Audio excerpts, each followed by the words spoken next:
अभी वो समय नजदीक आ गया।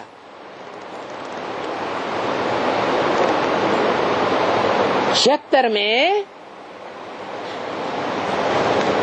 बताया था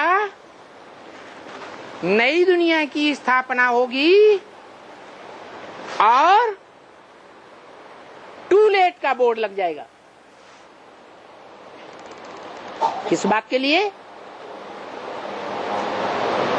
कि नर से डायरेक्ट नारायण और नारी से डायरेक्ट लक्ष्मी फिर कोई भी नहीं बन सकेगा।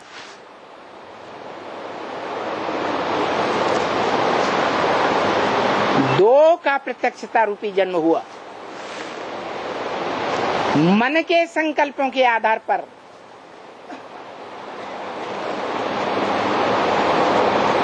ज्ञान युक्त संकल्प चलेंगे,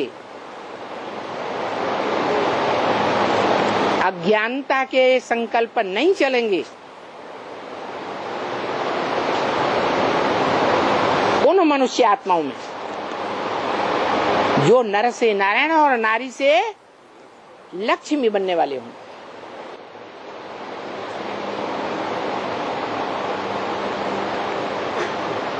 बाकी पुरानी ब्राह्मणों की दुनिया का विनाश,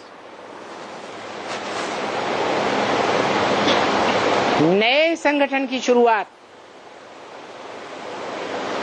उस नए संगठन में जो सुप्रीम सोल बाप किसी मुकर्रर रथ में प्रवेश करके ज्ञान का बीज डालने वाला बाप बनकर पाठ बजाता है, बाद में उस बीज रूप बाप के लोप होने पर दादा लेखराज ब्रह्मा के द्वारा सृष्टि की प्रैक्टिकल माता, सहन शक्ति का आगार बन करके पाठ बजाता है। ब्रह्मा नाम से संसार में प्रत्यक्ष होता है।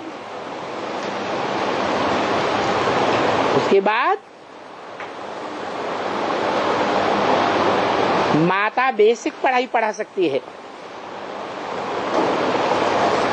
हायर क्लास की पढ़ाई नहीं पढ़ा सकती, क्योंकि घर गृहस्थ भी संभालना है। तो सन 76 से वही सुप्रीम सोल बाप ज्ञान का बीज डालने वाला टीचर के रूप में प्रत्यक्ष होता है। गीता ज्ञान का विस्तार से इंटरप्रिटेशन देने के लिए, व्याख्या देने के लिए, जिसको संसार में सांख्य योग का प्रणेता माना गया है।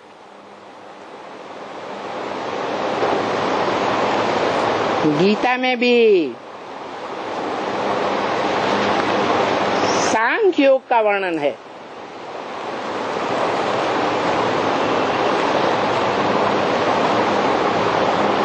कपिल मुनि का नाम भी आया हुआ है। सांख्य जैसे बताया, सह आख्या माने व्याख्या के साथ जो बात बताई जाए, विस्तार से बताई जाए, उसको कहते हैं सांख्य। वो सांख्य योग का प्रणेता कपिल मुनि, जिसके नाम पर काम्पिल्य नगर आज भी दुनिया के नक्शे में देखा जा सकता है, इंटरनेट में भी देख सकते हैं। कंपिल नगरे, जहां से ब्रह्मा के द्वारा सुनाया हुआ जो गीता ज्ञान है,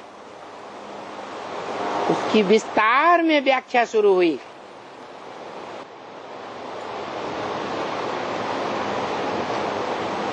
और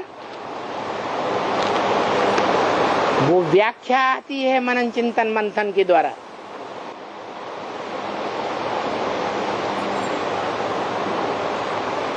इसलिए बोला है, ब्रह्म वाक्य में ही बोल दिया, ब्रह्मा के मुख से ही बोल दिया। अभी ज्ञानामृत नहीं कहेंगे, अभी गीता ज्ञान है लेकिन ज्ञानामृत नहीं है।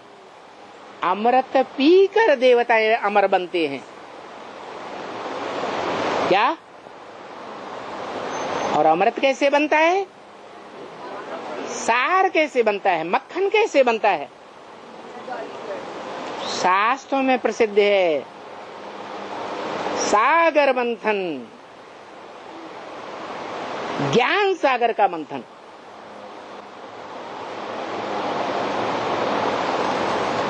सारे संसार में 500-700 करोड़ मनुष्य आत्माओं को ये नंबरवार मंथन करना पड़ेगा, चाहे वो मनुष्य सृष्टि की राइटियस आत्माएं हो, राइटियस धर्म में जन्म लेने वाली या कन्वर्ट होने वाली, या लेफ्टिस्ट डालियों में कन्वर्ट होने वाली, जन्म लेने वाली आत्माएं हो।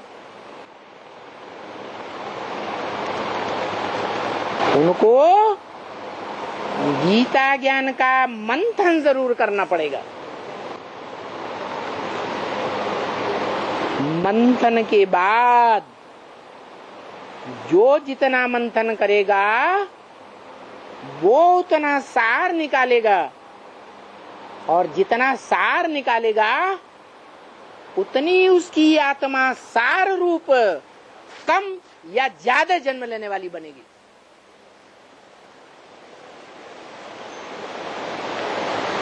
मना 500-700 करोड़ मनुष्य आत्माओं को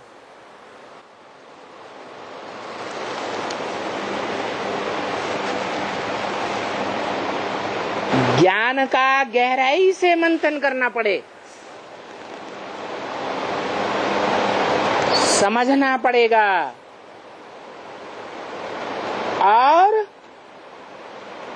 जन्म जन्मांतर में जो भी आत्माएं अनेक जन्मों में संपर्क में संबंध में आने वाली हैं, उनकी सेवा भी करनी पड़ेगी। सेवा करके उनको ज्ञान में जन्म देना पड़ेगा। इसलिए हर आत्मा की अपनी अपनी दुनिया है।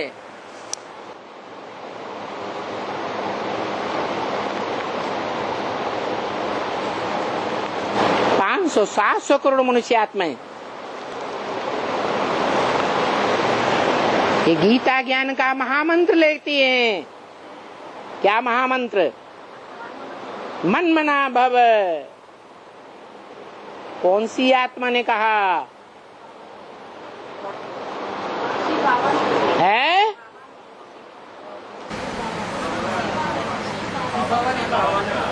शिव बाबा ने कहा, शिव बाप ने नहीं कहा है, आत्माओं के बाप ने नहीं कहा। क्यों है? हाँ, शिव बाप तो सदा अमन चैन में रहने वाला है, वो कभी बेचैन होता ही नहीं, उसको मन है ही नहीं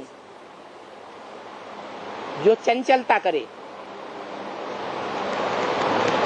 वो सुप्रीम सोल बाप नहीं कह सकता मन मना भव, मेरे मन में समा जा। तो कौन सी आत्मा कह सकती है?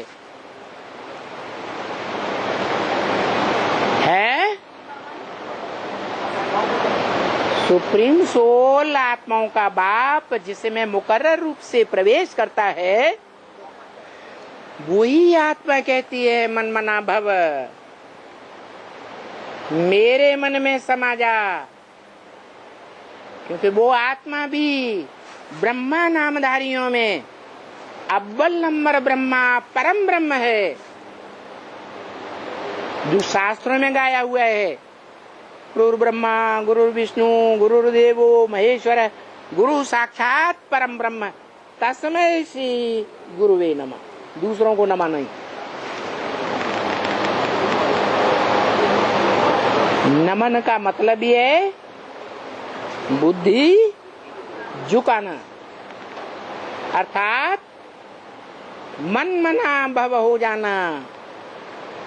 उसके मन में जो समाया हुआ है, उसी मन में समाये हुए स्वरूप में सारी दुनिया की मनुष्य आत्माओं को समा जाना है।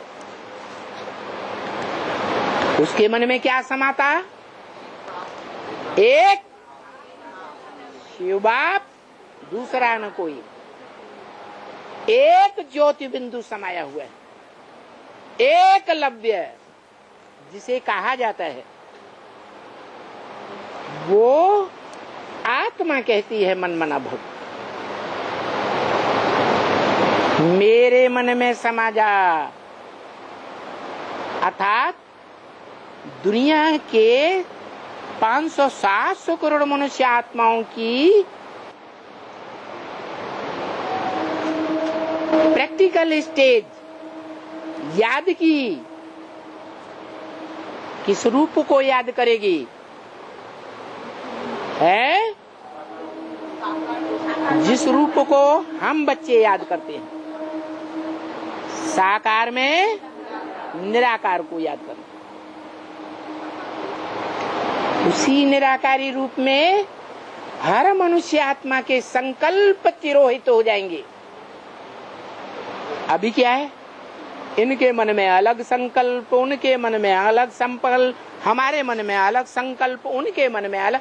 500 करोड़ के मन के अंदर अलग अलग संकल्प चल रहे हैं। अलग अलग संकल्पों के बलबूले उठ रहे हैं, जैसे सागर में बलबूले उठते हैं, छोटे बड़े उठते हैं, फूट जाते हैं, समा जाते हैं, उठते हैं, समा जाते हैं। तो शंकराचार्य ने कह दिया, सारी दुनिया की जो मनुष्य आत्माएं हैं या जो भी प्राणियों की आत्माएं हैं, वो सब सागर के बलबूले के समान हैं। छोटे बड़े बलबूले बनते हैं, बिगड़ते हैं, बनते हैं, बिगड़ते हैं।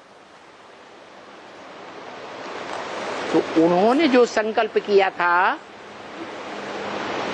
वो सच्चा संकल्प था या झूठा था? सच्चा था, झूठा संकल्प।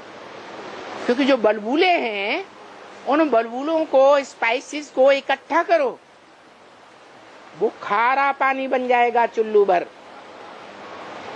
समंदर खारा है तो चुल्लू भर पानी भी बुदबुदों का खारा रहेगा।